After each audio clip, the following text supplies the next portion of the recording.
Okay. I'm Adrian Pagdin. Welcome back to Purpose into Action. I'm joined by Ann Kabinga from ConnectX. How are you this morning, Ann? I'm very well, thank you. It's a nice and sunny day in Nairobi. Oh, see, I was about to say it's a nice sunny day in London, but I think you win. I know, it's difficult to compare, isn't it? It really is. But we're always happy when the sun is shining. And Sure. tell me about your purpose. How would you describe your purpose?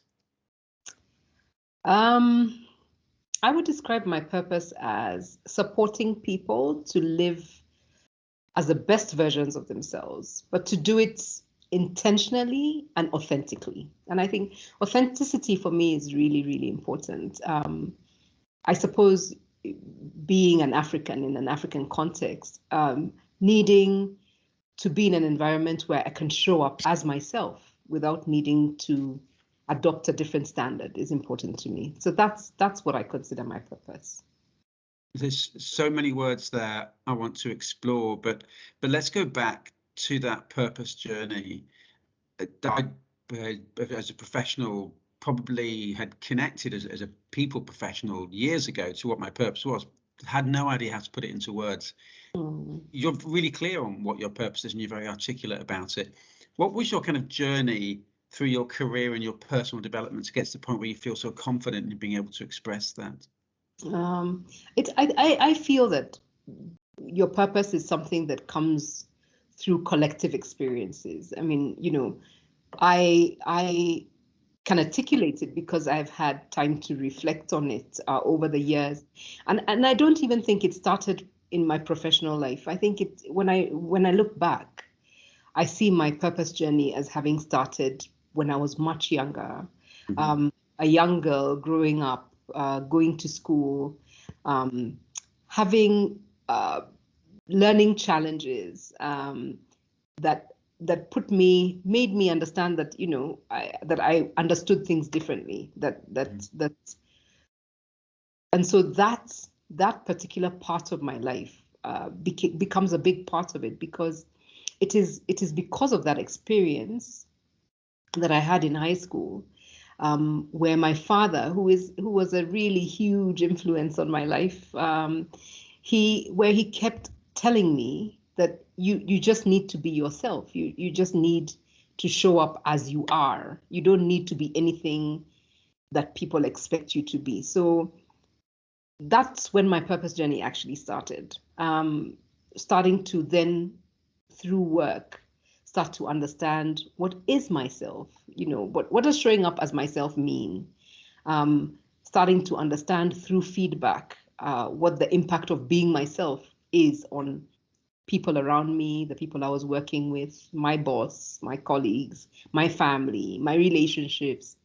And then the one part of my purpose journey that is so clear for me was when my business failed. When I started a business that was extremely successful, and then it failed. We went through a couple of things that just broke it. And it was during that time when I really had to sit and reflect about on who I was and what am I good at? How do I use what I'm good at in order for me to be able to have impact? And how do I ensure that I am constantly aware of myself and the impact that my being myself is having on my results? And so that for me was a time of very deep self-reflection, spending a lot of time, seeking feedback from colleagues, from counselors. As you can imagine, when you have a business that fails, it was 7 years in, and I just didn't know what else to do. It has financial implications.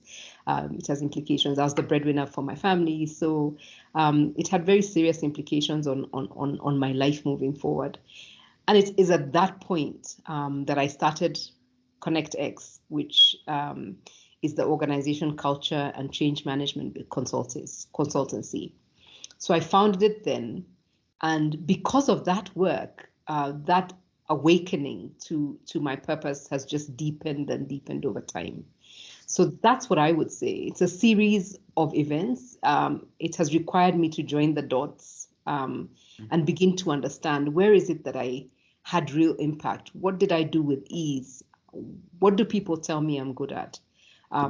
Where am I seeing myself impacting people most and in the best way possible? Where am I comfortable? And so that's how I would describe it. I think you used some really interesting words there around that description of purpose, what you're good at, you're getting feedback from other people.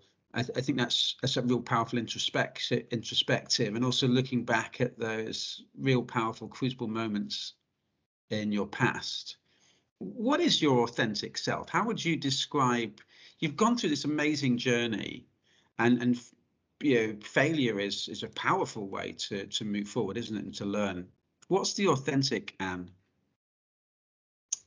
The authentic Ann is an African woman who cares about integrity, who cares about growth, and who cares about being a global citizen that shows up as an African. That's amazing. What does it mean to be an African woman as a global citizen? When I was younger, and I think I have to answer that question with a story. When I was younger, I sold John Cleese training videos. So that was my first real job. And what a job it was. It was like the best job anybody could ever have. And the fact that it was British humor required me to sell it to multinationals and expatriates. We don't really appreciate British humor that much. And what I found is that I found myself in an environment where being African was synonymous with being ineffective and not trustworthy. And I hated it because it was not true. But then I found myself in this space.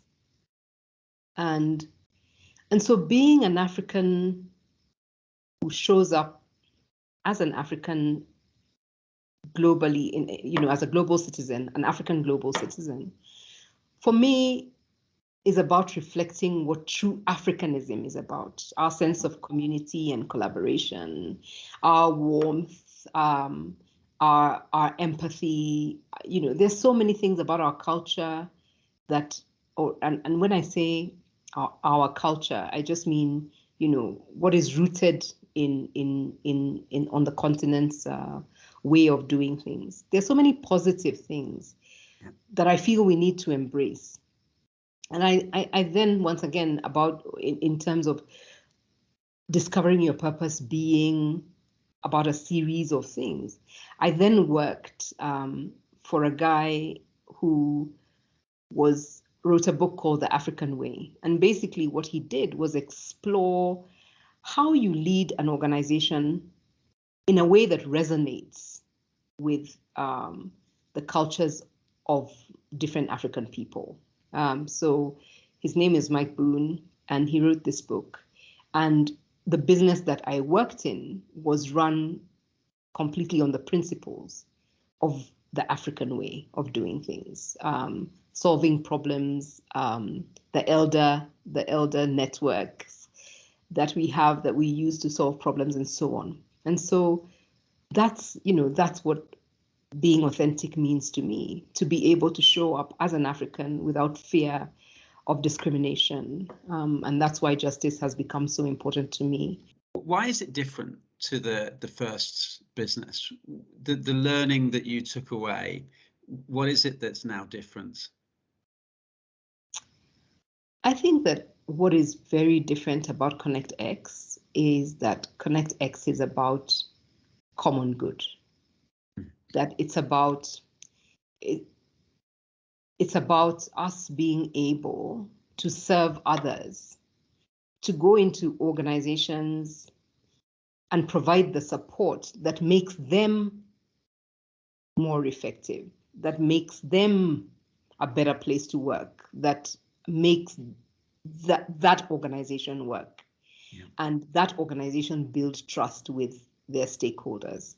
So I feel like that's the most, that's the biggest difference between what I did with my first business and what we're doing at ConnectX. Yeah. We've really spent many years understanding, what motivates the people who work in the environments that we're in, and not just the organizational environment also, but also our cultural context, what is happening outside the organization. And going back to authenticity, how is it that we can create workplaces where people can that resonate with who I am at home, because it's the same person. The same person comes from home and comes to work. Mm-hmm. And how do we create environments where at work they can be themselves? Mm-hmm. It doesn't sound like something really difficult, but understanding that most of our workplace systems are adapted from European or American systems and have not been built for our context. Being able to understand that allows us to see where the dissonance would happen. And so at Connect, our work is really making sure that there's that alignment between what my cultural environment requires of me and what my workplace requires of me. That's really interesting. There's a whole global movement, isn't there, about the future of work. Now, that means many things to many people. And I want to pick up on something you just said about an African organization rather than an organization in Africa. Do you think that's the future of work? That it's so let's say we have a multinational and they've got an office in Africa, they've got one in Europe, they've got one in North America. Is it about linking up, reducing the dissonance, and about having a British organization in the UK, an African organization in the US, in Africa? And then I get that. How does that work on a global scale then? How does an organization have these different cultural organizations in different parts of the world? I think that needs to be grounded on some principles of inclusion. And what I mean is that, I think it's time that organizations and even people recognize when they have power. The world is imbalanced, as it sits. We know that the world is not balanced. And there are people, and this imbalance comes in the form of resources, but it also comes in the form of information and knowledge and technology and infrastructure. And, there's so many things that makes us imbalanced. If we are really human, if we, sort of tap into our humanness, then what that means is that those who hold power must understand their responsibility to share that power. Mm-hmm.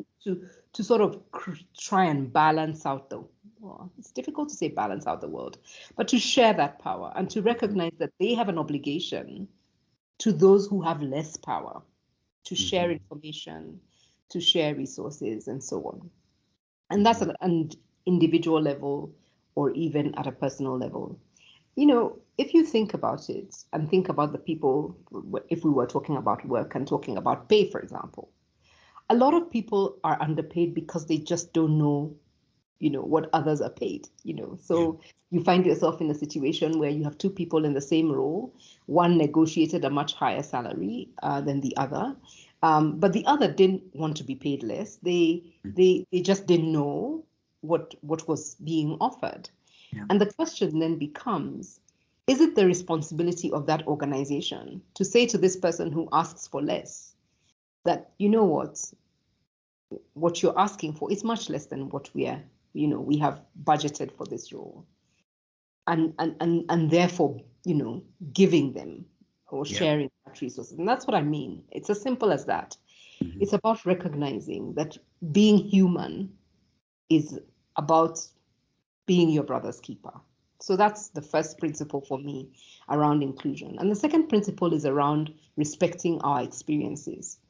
There are many experiences that we don't have because of the resources that we have and our history, and there's so much that's come into play. And all around the world, there are people with different experiences, but no experience is less than the other.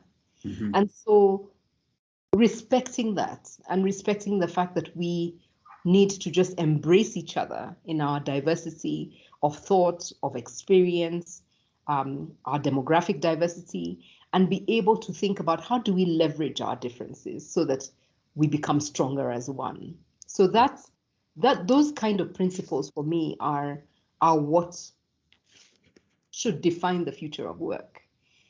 Because it then means that when Unilever, for example, comes and sets up a business in Africa, they recognize that the people here have their own experiences and their own knowledge, and that they can offer. And therefore, that as you work in Africa, you need to be thinking about leveraging that strength and leveraging that experience and that knowledge. And we have tons of it. I mean, I don't know whether you're familiar with African proverbs, but a lot of times in my work, I reference African proverbs because it's a proverb for everything that you need to learn. And so how do we leverage that existing knowledge, those existing experiences in order for us to grow? And that for me, that must be what informs the future of work. I'm listening to you talking, and I'm reminded of the African proverb that's on your LinkedIn profile. Your mind is like a parachute. It only works when it's open, which I think is lovely. It's really interesting to hear you talking about the future of work and weaving in those things that are so important to you, justice and equality.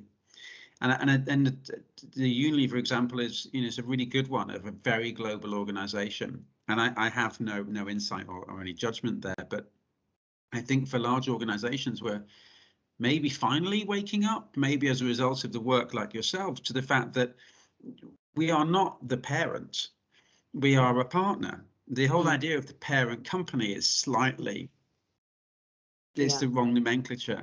To go to a country, to go to a different area of the world and to suggest that we know best is arrogance at its most extreme. And I think that's really, really powerful.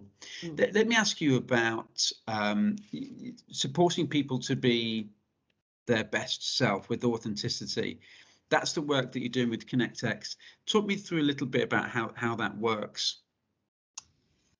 Yeah, so we go into, so there are different parts of ConnectX. There's the part of our work which is around organizations and organization culture, and we believe that it's only when individuals change that organizations can change. So our first ask of our clients is always to give us the opportunity to interact with employees around helping them understand their own values, what's important to them. And we don't, in environments where we move on to the change management space, we actually spend quite a lot of time enabling employees to understand their purpose as well. So what are your values? What are your beliefs? And what is your purpose? And what do you bring to this organization? What is your contribution? What's your unique contribution? So we go into organizations and we start off by speaking to employees about this. How would you like to experience this organization so that you are able to thrive and to grow? Because really, it's only when individuals within the organization are thriving that the organization will thrive. So we go in and we speak to them about that, which we call our diagnosis phase. And then we go back and we look at what we found to be the current organization culture and the desired organization culture. And the unique thing about what we do is that it's not just from the point of view of what will it take for you to execute your strategy, what behavior do you need from your employees. It's also about who is in your organization and how can we align to what is important to them? And so that's how we design culture blueprints. We basically say, in order for us to be able to execute the organization strategy, to be able to have this brand coming to life, and to have the people engaged and, sort of aligned to what you want, these are the principles that we need to use to make decisions moving forward. So much of that resonates with my personal experience, my understanding of purpose at Unilever. We had a program many years ago called Thrive. And in fact, that was the precursor to Discover Your Purpose. And it was all about, well, exactly what you're saying. People who are thriving are generally happier at work. There's all that research around happiness at work, isn't there? People that are happier. And I think what's a really important learning, let me bounce this off you, is that it doesn't mean that an organization's purpose has to change. It doesn't mean that the goals have to change. What it means is that people are able to live their purpose, be their authentic person self at work within the organization. So it's about finding harmony, isn't it? Yes, it's about finding harmony. And it's about listening to each other and respecting each other's perspectives, and respecting that the fact that my way is different from your way doesn't make it wrong, and allowing and creating those spaces. I think it's amazing work. I find it really inspiring. I'm assuming because it's been 6 years now that you're still finding it inspiring. How does it feel with somebody whose purpose it is to support other people to be doing this kind of work? I mean, every day you're living your purpose, aren't you? It's amazing. It really is. And I'm so grateful for it. We have an amazing opportunity, not only to make a difference to individuals, but to actually see organizations benefit. That's what gives me so much joy. It's not just about creating better organizations. It's also about creating a better society. Yeah. And that's just part of our work, because we've then got the Connect Youth at Work business, which is once again linked to supporting young people, particularly artistic people who are often ignored in terms of their ability to turn their art into commerce. And so supporting young people to once again develop that clarity around what they are good at, why they exist, and how they can live life doing that matters to them, and that impacts the world. So it's just, it is beautiful. It is really beautiful. We are very lucky. You're like a role model for genuinely living your purpose, and that comes out in you. You smile so much. And when I think about thriving people contributing to a thriving organization, I'm reminded of two things. One of them is Unilever's got this purpose statement to make sustainable living commonplace, and we have 3 beliefs around the outside of that. People with purpose thrive, brands with purpose grow, companies with purpose last. They're not individual, they're connected, they're symbiotic. And if I think back to my MBA, and you'll remember the balanced scorecard. Yes. People, systems, markets, and financial and business, and they're connected.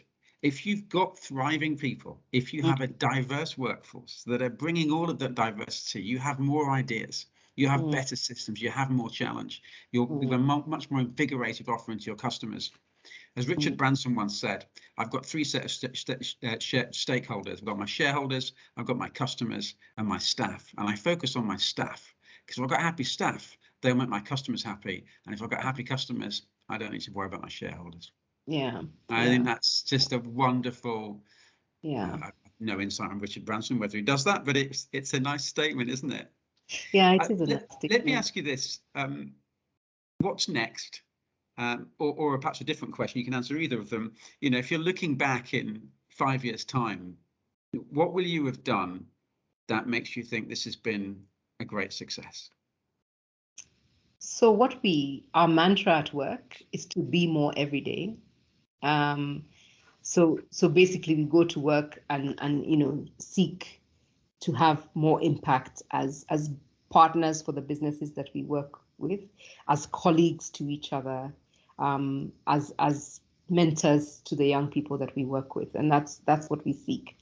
We just want to be more every day, to be present enough to know how to grow, and to listen enough to know how to do better tomorrow. So in that view, we sort of course aspire to have a lot more people within our network who are also sending out this message, speaking up about this message, and so what I would hope in the next 5 years, apart from the fact that we start to see the impact of our work more and more in the society, because we see it in the organizations, but it will take a lot more for us to be able to start to see its impact in society. Is that we could be able to do it more often. It's hard work in the sense that it requires, it requires us to apply ourselves fully, but to be able to create more opportunities for us to have these conversations with different people around the world would be fantastic. So we're looking at building on, we've been working on for a couple of years, building on a digital platform that allows us to spread our wings to more people, and to be able to bring our offering to a lot more people, to find partners, which is a big part of our work, to find the strategic partners that would enable us to have broader impact. We don't see the other consultants as competition. Actually, we just see them as an opportunity to be able to send out more people. Yeah. And so we seek a lot of partnerships to be able to do this work more and more and more in the world. Well, I'm glad that you're doing this. I'm grateful for your drive. I'm grateful for you joining me. It certainly feels that the work that you're doing is far from unique to Africa. I think it's a process that the rest of the world needs to realize and remember that we're all culturally different, and through diversity, good things happen. You are everything that you need to be right now, and I wish you well-being more every day. Thank you so much for joining me. Thank you, Adrian, and thank you for the opportunity to speak. So that wasn't too bad, was it? Not too bad. Oh my God.